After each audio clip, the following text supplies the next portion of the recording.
YouTube is a beautiful place, but it does have a lot of stinkers, and I'm putting them in a tier list because it's funny. I might roast your favorite YouTuber, so I'm sorry that you watch them. Logan Paul. I actually met Logan when I was like 13. He looks like he's off the Xannies in this image, but this was back when he actually used to make good vlogs. Actually, a couple months after this picture was taken is when he went into the forest. After that whole debacle though, he started to get all mature, and honestly, I was legit rooting for him. Until he scammed his fans for millions of dollars. Hire a good lawyer. You're gonna need it. You scam your fans, you get A tier. Because... scam. Yeah. Jack Doherty. Honestly, I didn't know who Jack was until he fought Fousey, which is honestly pretty sad regardless, because Fousey just gets passed around like a fucking circus monkey. Like, multiple content creators have used this man for views just because he's mentally unstable. Then I found out that all he does is harass men, women, and children for a living. All he does is pushes people's buttons to get a rise out of them. And then when they actually react, he paid a big beefy bodyguard to fucking stand in his place. And now he's an OnlyFans pimp. The highest virtue of man. I'ma throw him in B tier for big baby bitch. Yeah. So Sniper Wolf. If you've never had a crush on Sniper Wolf, I already don't believe you. When I was younger, she was just a hot chick playing video games, and at that age, that is like perfect. That is the perfect woman. If it's too good to be true, it usually isn't. And Sniper Wolf is very isn't. It turns out that her gameplay was actually just her husband's Sausage playing. Yeah, if you didn't know, his name is Sausage. I don't know why, but I trust him because of it. This guy literally divorced her and is now suing her because she's not paying him for his gaming clips or something. I don't know, but I trust him. Now all she does is make reaction content where all she does is sit there and go, wow. Whoa. This is a sample. He hooked me up. Basically, she steals all these people's videos and doesn't give them any credit. She literally just downloads a video, puts it in hers, whoa, doesn't give them credit, and makes millions! Jaxfilm's dedicated an entire channel to pointing out how shitty this is, literally being the voice of all those that she stole from. And Sniper Wolf doesn't really like this. So what does she do? Fucking posted his house where he lives for 5 million people! She's going straight to A tier because A for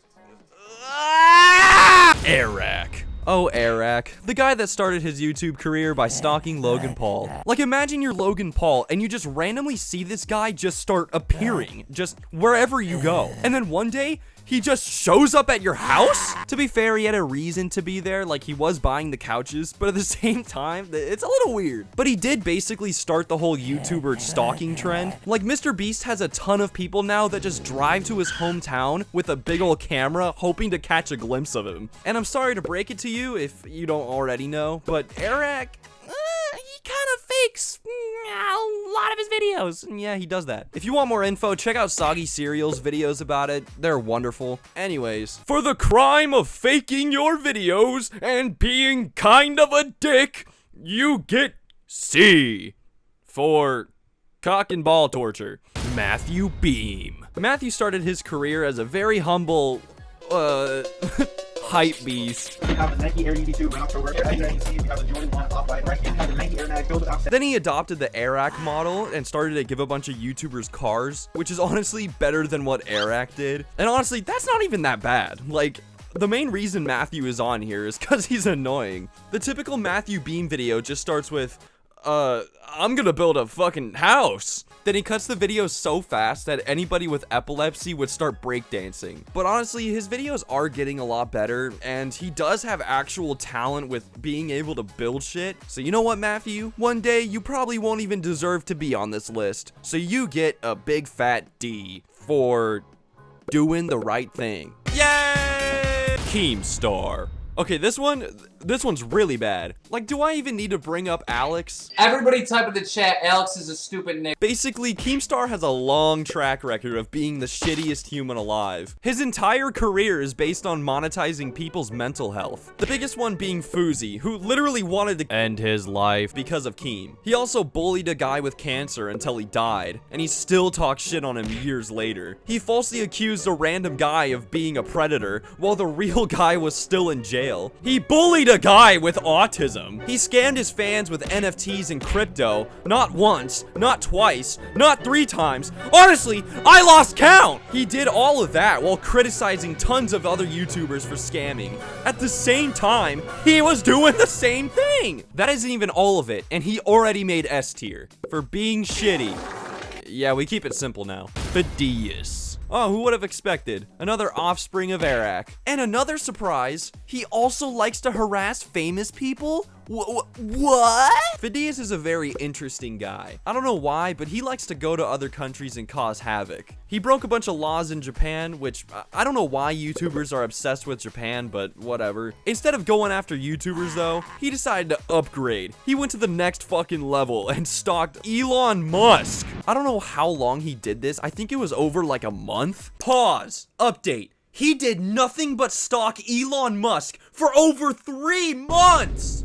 All right, resume. He literally just sat outside his different company's headquarters, just begging for a hug. Imagine you're Elon Musk and every day you go to work and you see this guy standing outside your business going, "Can I have a hug? Can I please have just one hug? Please, can I have a hug?" Like, no, bro, that's weird. I don't know why Elon broke and did it. Like, I'd be concerned for my life. Then he did the whole visiting the poorest country thing. He went around being like, "Oh, you're poor. You're poor too. Look at this thing you don't have." Like, Jesus Christ. Fidas gets a B for barely human. I mean, look at his eyes, bro. Oh my God.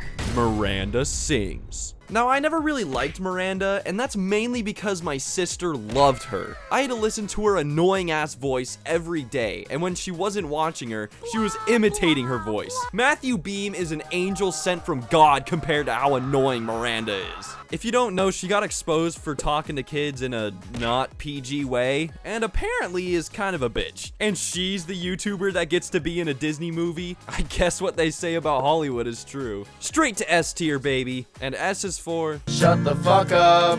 Brent Rivera. Oh, Brent. The guy that wants to fuck his sister. I'm gonna list all the positive things about this guy. His hair. Done. I wanted his hair so bad growing up. I mean, it's not bad. We gotta admit. He had that whole debacle with the other YouTuber and kind of sounded like a, I don't know, annoying guy. But what he mainly likes to do is steal people's content. I don't know if he's gotten some tips from Sniper Wolf or something, but he's gotten pretty good. But he doesn't download videos and not give him credit. He just steals ideas. So we're gonna put him in C for creativity. You get it? It's like ironic or something. EDP. I'm not even gonna show this guy's face because we all know what he's done, and honestly, this cupcake is way more famous than him at this point. And now it represents everything you're not supposed to do in life. This man practically lives in S tier. Oh, and look what it stands for. Sending inappropriate messages should only be done between 2 consenting adults. Parentheses, you probably shouldn't do it at all. Wow, that's some good advice. So there you have it, folks. My worst YouTuber rankings. Let me know what you think of my rankings in the comments. I've been Balls, and I'll see you later, dicks. Subscribe! Ah!